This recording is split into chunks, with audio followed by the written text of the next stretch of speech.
The recording was timestamped 23:41. The accident it described happened at 23:47. I noticed it around 3 in the morning on a Tuesday in April, alone in the archive room on the second floor of our dispatch building off Piedmont. Atlanta EMS was going through a compliance audit that spring, and someone had to sit down and manually verify a batch of old call recordings against the written incident reports. That someone was me. Night shift, $8 over regular hourly, no supervisor, just a desk, a company laptop, a pair of Sony headphones that smelled faintly of somebody else's cologne, and a spreadsheet with about 400 rows to get through before the end of the month. The work was boring in a specific way. You'd pull up an audio file, listen to the 911 caller, confirm the address matched the dispatch record, confirm the timestamps lined up, tick a box, move on, maybe 12 rows an hour if the cows were short. I had a routine: coffee at midnight, vending machine sandwich at 2. By 3, I was on autopilot, and the only sounds in the room were the click of the wall clock and the hum of the server rack behind the door. Row 217 was a traffic collision from a Saturday night the previous November. Intersection of Moreland and Custer, down in East Atlanta. I clicked the audio. A woman's voice. Middle-aged, calm at first, then not. There's been an accident. Moreland and Custer. A truck ran the light. Dispatch asked her to describe the vehicles. A black pickup, an F-150, I think, and a silver sedan, a Camry. The truck came through northbound and just plowed right into the driver's side. They're not moving.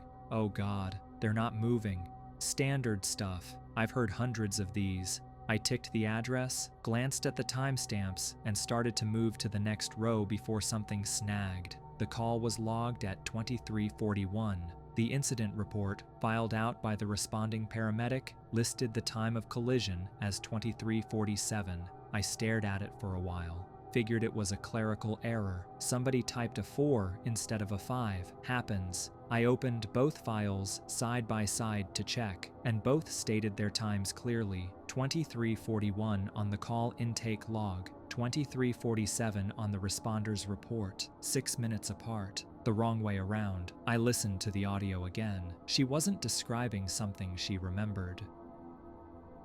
She was describing something she was watching, present tense. Her breathing changed halfway through, that hitch people get when they see something bad. She said, "Oh God," at the exact moment you'd expect somebody to say it if a truck was, right then, going through a red light in front of them. Not before, not after. The sound of it was live. I paused the audio, sat there for a minute with the headphones still on. That wall clock kept clicking. I told myself I was tired. I pulled up the master 911 intake queue for that night, the raw one, the one that logs every call the county receives across all services. Her call was on it. 23:41:14, received, routed, transferred to EMS dispatch at 23:41:38. All timestamps consistent. Then the ambulance was dispatched at 23:48, arrived on scene at 23:53, and the paramedic's own handwritten note, scanned into the PDF, said the collision had occurred approximately 6 minutes prior to unit arrival, per witness account, which put the collision at 23:47, which was after her call. I sat with that. Then I did what you're supposed to do. I flagged the row, wrote a note, and moved on to row 218. I did another 40 rows before my shift ended and pretended on the drive home up I-85 that I hadn't been thinking about it the whole time. The sun was already coming up over Buckhead by the time I got to my apartment. I couldn't sleep. My place was too warm, and the AC hadn't been serviced since I moved in. I kept working through the ways it could be normal. Maybe her clock was ahead, but her clock wouldn't affect the call center's log. Maybe the paramedic wrote the wrong time. But 3 separate systems agreed with him. Maybe I misheard the audio. I hadn't. I'd listened to it 4 times. The next night, I brought it to the technical department. Not to my supervisor, to the guys who actually handled the recording servers. I gave them the audio file, the incident number, the intake log entry, and a printout of the paramedic's note. The lead tech, a quiet guy named Ravi, listened to about 30 seconds of the audio, looked at the timestamps and said, Then he said he'd keep it for a few days. They kept the file for a week. When Ravi came back, he had a folder and a coffee, and answer that was, on paper, satisfying. That night in November, one of the two intake servers had gone through what he called a silent NTP failure. The server had drifted off the network time protocol without triggering an alert. When it came back in sync the next morning, it did so quietly.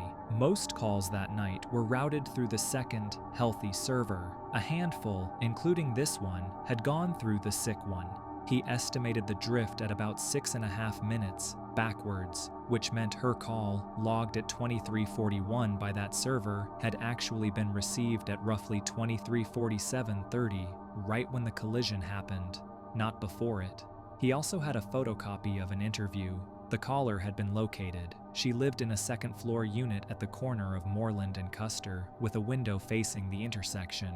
A patrol officer had gone by to talk to her. She confirmed she'd seen the crash out her window in real time and called immediately. She had no idea there was any question about when she'd called. Why would she? So, it's just a bad clock, I said. Just a bad clock, Ravi said. He gave me the folder. He told me I could close the row in the spreadsheet. I closed the row. I finished the audit 2 weeks later. Turned in the laptop, got my final overtime, and moved on to a different job by summer. The whole thing was, by every reasonable measure, resolved. I still have a copy of the audio. I kept it on a thumb drive with the printout of the intake log and Ravi's report. I'm not doing anything with it. I'm not one of those people who thinks something happened that didn't. The explanation is fine. The explanation is probably right. I'm just holding on to it in case, at some point, somebody goes back through the server records from that November and finds out the drift was in the other direction, that the clock ran fast, not slow, that the call really did come in at 23:41 and the woman at the window really was describing, in a calm voice, something that had not started to happen yet. Until then, it's just a bad clock. That's what I tell people when it comes up, which is almost never. That's what I tell myself when I think about her voice hitching right on cue at exactly the moment a truck came through the light.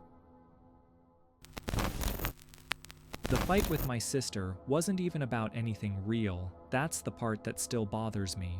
It was August 2022, hot as hell in Kansas City, and I'd driven 6 hours from St. Louis to help her move some furniture and see my nephew before school started. By the time I got there, she was already stressed, and I said something stupid about her ex, and 40 minutes later, I was back in my Corolla with a duffel bag on the passenger seat, driving nowhere in particular. I ended up at the Ward Parkway Shopping Center. You know the one. Big lot, half of it empty at night, streetlights buzzing over the pavement. I figured I'd sit there for an hour, cool off, then either drive home or find a Motel 6. But an hour turned into 2, and by then, I was too tired to make a decision. So I reclined the seat, cracked the windows, and told myself I'd figure it out in the morning. It was maybe 1 in the morning when I noticed the other car. A gray Buick, older model, parked 3 spots down from me. I hadn't seen it pull in, which meant it was there when I got there, and I just hadn't registered it. The interior light was on. A man sat in the driver's seat, reading something. Not a phone, a paperback. I watched him for a while, because there wasn't anything else to look at. He was old, maybe 70, 75. White hair, glasses, one of those windbreakers you'd see at a golf course in 1993. Every so often, he'd turn a page. He never looked around, never checked his phone, never did anything you'd expect from someone killing time in a parking lot at 1 in the morning. After maybe 20 minutes, he closed the book, set it on the dashboard, and looked directly at me. I froze. I don't know why. He wasn't threatening. He was just an old guy in a windbreaker. But there's something about being caught watching someone at that hour in that kind of empty space that makes your stomach drop. I looked away fast, pretended to fidget with my phone. When I glanced back, he was getting out of his car. He moved slow, not scared slow, just old slow, held something in his hand. It was too dark to make out at first. He walked around the front of his Buick and started toward my car, and I remember my hand going to the door lock, even though the doors were already locked. My other hand went to the ignition. He stopped a foot from my window and just stood there, didn't knock right away. Didn't say anything, just waited like he was giving me time to decide what I wanted to do. Then, he tapped the glass with one knuckle, twice. Soft. I could see what he was holding now, a green thermos, the kind my dad used to take to work, dented on one side. I don't know what made me roll the window down. Maybe because he was old and small and looked exactly like somebody's grandpa. Maybe because if he'd wanted to hurt me, he'd have done it in a way that made more sense than knocking politely with a thermos. I cracked the window 3 inches. He didn't say anything. He unscrewed the cap of the thermos, which doubled as a cup, and held both out toward me through the gap. Steam came off the top. It smelled like real coffee, not gas station coffee. Something with cinnamon in it, maybe. I stared at him. He stared back, patient. "You want me to?" I started and stopped because I didn't know how to finish the sentence. He just kept holding it out. I rolled the window down the rest of the way, took the cup. He poured, filled it almost to the top, careful, then screwed the cap back on the thermos, nodded once, walked back to his Buick, got in, turned the interior light off. That was it. I sat there with a cup of hot coffee in my hand, in a parking lot in Kansas City, at 1 a.m, in a fight with my sister, and I started crying. I don't cry much. I'm 34 years old, and I could probably count on both hands the times I've cried since high school. But I sat there and cried into this old man's coffee like something in me had been holding a door shut and he'd just knocked on it politely and it opened. The coffee was good, really good, sugar and cinnamon and something else I couldn't place. I drank the whole cup, watched his car, his interior light stayed off. I could just barely see the outline of his head against the streetlight behind him, not moving. After maybe an hour, I got out of my car, walked over to his, tapped on the glass the way he'd tapped on mine. He rolled the window down. "Thank you," I said. I held the cup out. "I didn't know if I should bring this back." He took it, set it on the passenger seat, waited. I don't know what I was expecting. Small talk maybe, some story about how he'd send me and wanted to help. Instead, he just sat there, looking at me the way he'd looked at me through the window, like he was giving me space to decide something. "Can I ask you something?" I said. He nodded. "Are you out here because you left somebody too?" He was quiet for a second. Then he almost smiled, but not really. "I live here," he said. "The car's my house. Has been for a little over 3 years." I didn't know what to say. I opened my mouth twice and closed it. "You want to sit down," he said, gesturing at the passenger seat. "It's warmer inside." I got in. His name was Ray. He told me that after about 10 minutes, once we'd been quiet long enough for it to feel okay to talk. He'd been a machinist at a plant in Independence for 31 years. His wife died in 2018. Cancer, quick, the good kind if there was such a thing. He said that with no bitterness in his voice, just tired. After she went, the house felt wrong. He tried to stay in it, couldn't. Sold it in 2019, moved into an apartment, hated that too. Some money went to his kids, some went to bills he hadn't known about, and eventually there wasn't enough of it left for what he wanted, which was to be nowhere in particular. So he lived in the Buick. He had a gym membership at a Planet Fitness for the showers. He rotated between 3 parking lots, so no one asked questions. He read a lot.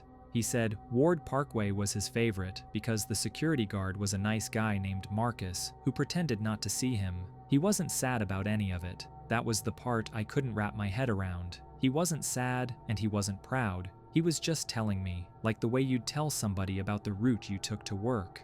I asked him why he'd given me the coffee. He thought about it. "You looked like somebody who was about to make his situation worse," he said.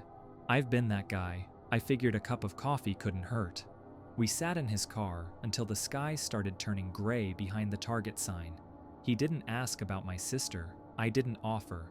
At some point, he pulled a blanket up over his lap, and I realized he was going to sleep sitting up, the way he probably did every night, and I felt something in my chest I still can't describe. I told him I should go. He shook my hand. His palm was rough in a way I don't think mine will ever be.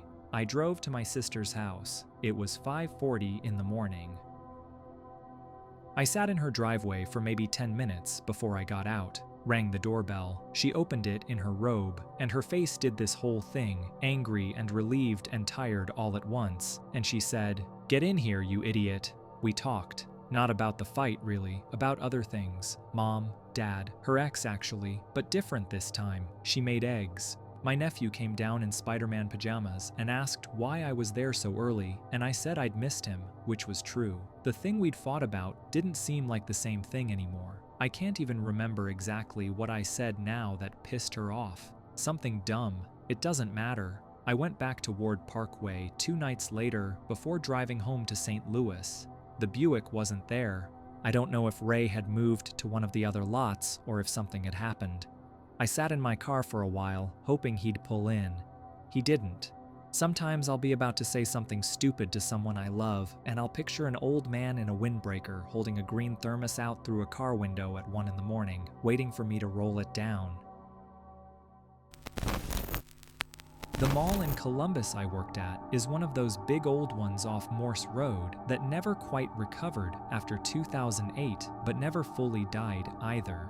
Half the storefronts are papered over. The rest is Bath & Body Works, a Foot Locker, a Spencer's, and a food court that shuts at 9. My shift ran 10 to 6, and most nights the only thing that happened was the ice machine at the Auntie Anne's kicking on and scaring me out of my chair. The security office sits above the old Sears entrance. Small room, 2 chairs, a wall of monitors, split into a grid of 64 cameras. My job was basically to sit there, do a walkthrough of the footage every hour, log anything weird, and radio the 2 guys who did the physical rounds if something needed a real set of eyes. 99 nights out of 100, nothing needed a real set of eyes. This was the week before Thanksgiving, 2022. Rain outside, that cold rain Ohio does in November, where it feels like the sky is sweating on you. I remember because the mall had already put up the fake garland along the railings on the 2nd floor, and it was catching drips from a leak near the skylight. Around 2 in the morning, I was doing my second pass.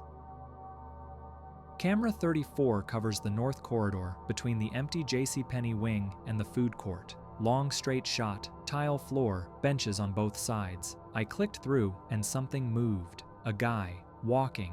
He was maybe halfway down the corridor, heading toward the food court. Regular pace, not fast, not sneaking. Dark jacket, jeans, one of those knit caps, hands at his sides. He walked like a man going to catch a bus. I sat up. I called Dwayne on the radio, because Dwayne was the one on the west side that night, and told him we had somebody on 34, North Corridor, moving south toward the court. Dwayne asked me if I was sure. I said I was sure. He was right there. I was looking at him. He said, "Give me 2 minutes." I watched the guy the whole time. He passed the bench outside the closed sunglass hut. He passed the little kiosk with the phone cases. He kept walking. He never turned around, never looked up at the camera, never touched anything, just walked. Dwayne came on the radio and said he was in the corridor, and there was nobody there. I said he has to be there. I'm looking at him. He's right by the 2nd bench past the Verizon kiosk. Dwayne said, "I'm standing at the 2nd bench past the Verizon kiosk." On my monitor, the guy in the cap walked past him, right past him, close enough that if it had been real, Dwayne could have smelled his aftershave. I sat there and didn't say anything for a second. Then I told Dwayne to wave his arm. He waved his arm. The screen showed him waving his arm in the empty corridor, and about 4 feet in front of him, the guy in the cap kept walking. I got up. I don't know why. I think I wanted to be closer to the monitor, like leaning in would resolve it. I asked Dwayne to look up at 34. He did. I saw him on the screen looking up at the camera, and I saw the guy in the cap between him and the lens, so close now that his shoulder should have clipped Dwayne's outline entirely. Dwayne said, "There is nobody in this hallway." I flipped over to camera 35. Camera 35 is mounted at the far end of the corridor, above the entrance to the food court, aimed back the way 34 is aimed from. Same corridor, opposite angle, full overlap. You could see the sleeve of Dwayne's jacket on both feeds at once if you split the screen. On 35, Dwayne was standing there alone, just Dwayne, no guy in a cap. Empty tile all the way down to the closed gate at the JCPenney end. I flipped back to 34. The guy was still walking. He was almost past Dwayne now. I want to be honest here. I didn't feel scared right away. I felt confused in that specific way where your brain refuses to pick a story. It kept trying to give me options. Camera glitch, old footage bleeding through, somebody in the office messing with me. None of them fit. The timestamp was live. The guys fet were reacting to the actual floor, stepping around the wet spot the leak had left near the food court entrance. He was in the mall. He just wasn't in the mall. I asked Dwayne to walk toward the food court. He did. On 34, he passed within a foot of the guy. On 35, he was alone the whole time. The guy reached the entrance of the food court, turned right toward where the old carousel used to be, and walked out of the frame of 34. I checked 35, nothing crossed it. I checked 36, which picks up the carousel area. Nothing. He was just gone, not walked away, gone the way a video ends. I sat back down. My hands were doing that thing where they feel like they belong to somebody else. I told Dwayne to come up to the office. He came up. He didn't say much. He looked at the monitor with me for a while, then said he was going to go make coffee, and left. I saved the clip. I'm not supposed to pull footage without a work order, but I did. I put it on a thumb drive I kept in my bag for pictures of my nephew. The next morning, I stayed past shift and waited for Marcus, the tech who handles the camera system. I told him I had a glitch on 34 I wanted him to look at. I did not tell him what the glitch was. I wanted him to see it cold. He watched 34. He watched 35. He watched them side by side. He rewound. He watched again. He pulled up the diagnostic on both cameras, checked the sync, checked the frame rate, checked the overlap map they use when they install these systems. He was quiet for a long time.